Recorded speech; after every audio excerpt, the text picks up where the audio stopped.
Ministério da Agricultura e Saúde decide a pesquisa que identifica a contaminado ou formalina.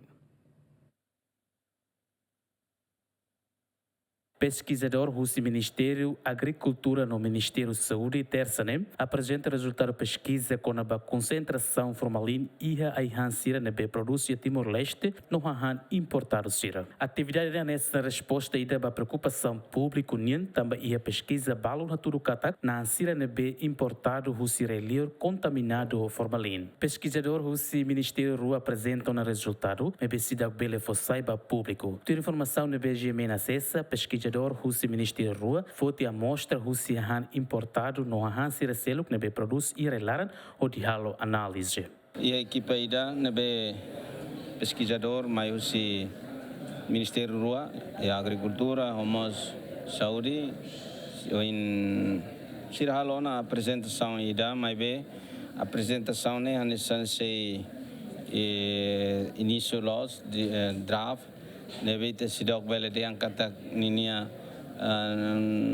número formaline uinsa nebe oin ami koliana para depois ami se bukatu hasurmal falita nebe involve falimos instituição ka ema relevante sira nebe ligado ho batida food safety ka food quality ka qualidade aihane tamba e tem parte ne te quale kona oinusama ka bele providencia ka aihane be barak aihan quantidade mas qualidade ne ita precisa colhemos o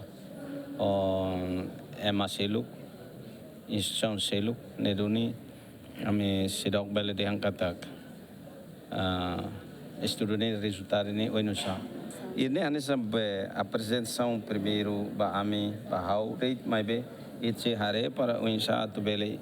envolvemos instituição be relevantes nebe ligado ho qualidade aihane nebe au sidok bele de ang lei saída ma kita tem que criar o de controla nomos batida formaline quantidade ka nia oin bolriang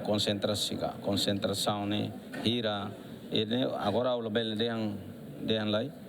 também ita precisa colhemos o ministério relevante